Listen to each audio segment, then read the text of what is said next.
masih berpendapat bahwa saling mencaci, saling memaki, memancing opini publik yang menimbulkan pro kontra di area publik.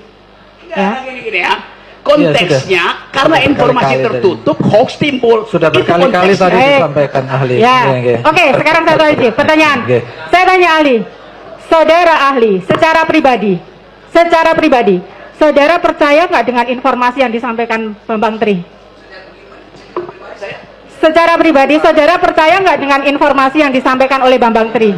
Saya ingin informasi itu diuji di wilayah akademis. Nggak, saya tanya percaya atau tidak? Tunggu sebentar, tolong. Oke, nggak bisa, saksi atau ahli tidak bisa dipaksa. Oke.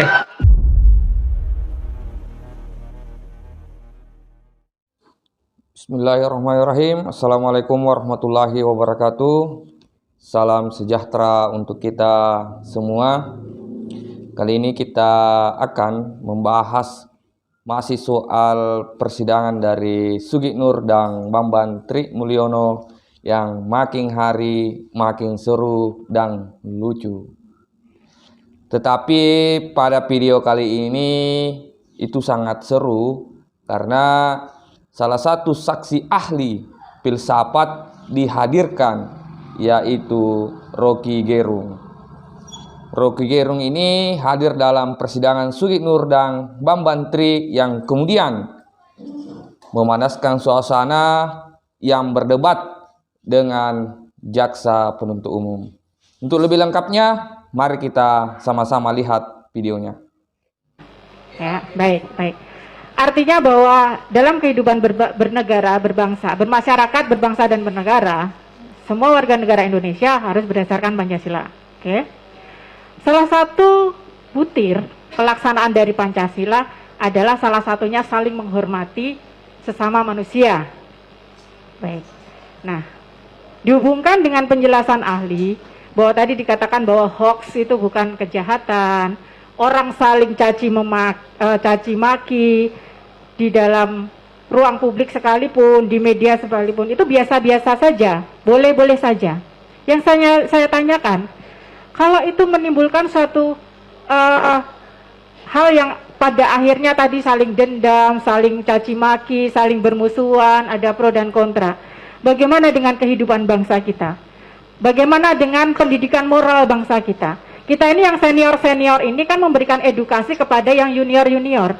Kalau hal ini dibiarkan adanya caci maki, apalagi di ruang publik, bagaimana dengan moral anak-anak cucu kita nanti? Moral anak-anak kita lebih bagus dari moral Anda sebagai senior gitu. Ya. Saya terangkan.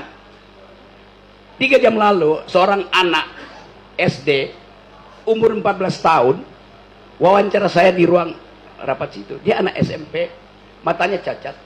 Dia mendengarkan seluruh podcast saya tentang keadilan. Dan dia bilang begini, saya umur 14 tahun, tapi saya mau protes kenapa negara ini terus menerus tidak dia pakai bahasa, bukankah negara ini Pancasilais? Kenapa keadilan susah betul diperoleh? Dia tidak berpikir, dia intuisi melihat keadaan. Anak umur 14 tahun, dia tahu bahwa seluruh kegiatan seminggu ini bertumpu pada peristiwa di Departemen Keuangan. Dia tahu bahwa Pak Jokowi hanya bilang supaya jangan pamer-pamer keuangan, kemewahan. Dia protes, dia bilang ini bukan soal pameran, ini sistemnya. Anak itu moralnya lebih tinggi dari Anda itu sebagai senior. Iya. Dari mana saudara mengatakan bahwa itu moralnya lebih tinggi dari saya? Dari cara dia memprotes. Apakah saya memprotes saudara? Anda bertanya seolah-olah moral mereka itu harus Anda didik. Saya menanyakan. Anda bilang tadi, kita senior mesti mendidik anak-anak ini. Loh, dia udah lebih pinter moralnya daripada senior. Saudara ahli tadi mengatakan bahwa tadi saudara seperti mencontohkan pertanyaan teman saya tadi, ada kambing hilang sama orang yang jualan jamu, ya kan? Mengalihkan seperti, mohon maaf Bapak. Sebentar, biar gini aja, to the point aja, pertanyaannya tadi udah terserah. Jadi saya hanya bertanya, saudara ahli masih berpendapat bahwa saling mencaci, saling memaki, memancing opini publik yang menimbulkan pro kontra di area publik. Gini ya. konteksnya karena Sudah informasi berkali-kali tertutup, hoax timbul. Sudah Itu berkali-kali konteksnya. tadi Baik. disampaikan ahli. Ya. Oke. Oke, sekarang satu lagi pertanyaan. Oke. Saya tanya ahli.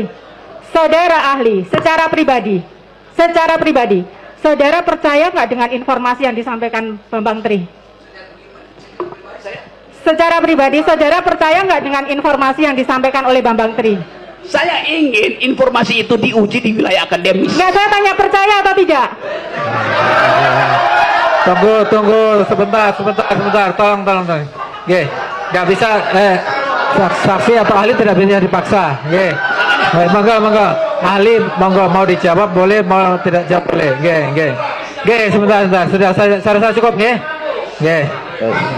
Jadi dalam persidangan tadi kita sudah lihat bersama bagaimana persidangan yang begitu memanas karena saksi ahli filsafat yaitu Rocky Gerung yang hadir dalam persidangan ini itu kemudian mencairkan suasana sehingga forum ini terlihat panas. Saat jaksa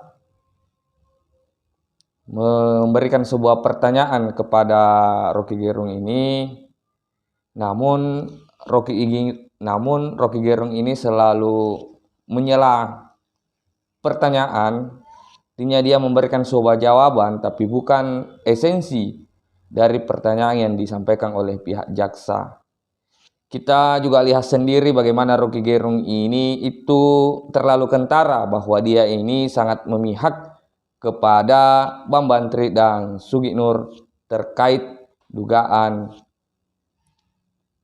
penistaan agama atas mubahalah yang ia lakukan. Namun sehebat-hebatnya seorang Rocky Gerung dalam menata kata, dalam memberikan sebuah definisi, dalam memberikan sebuah kritikan, tapi kali ini Rocky Gerung kena mental oleh jaksa penuntut umum. Karena pertanyaan sederhana saja, jawabannya ya atau tidak, Rocky Gerung ini itu terdiam dan mau mengelak di sela-sela pertanyaan yang diberikan oleh jaksa. Mungkin kali ini persidangan yang sangat seru, debatnya sangat panas, dan mari kita nantikan bagaimana kelanjutan dari persidangan Sugi Nur dan Bambang Tri terkait dugaan mubahalah, terkait dugaan kasus penistaan agama yang dilakukan oleh Sugi Nur dan Bambang Tri Mulyono. Sampai-sampai saya lihat Bambang Tri ketakutan. Mungkin itu saja yang sempat saya sampaikan. Semoga bermanfaat. Assalamualaikum warahmatullahi wabarakatuh.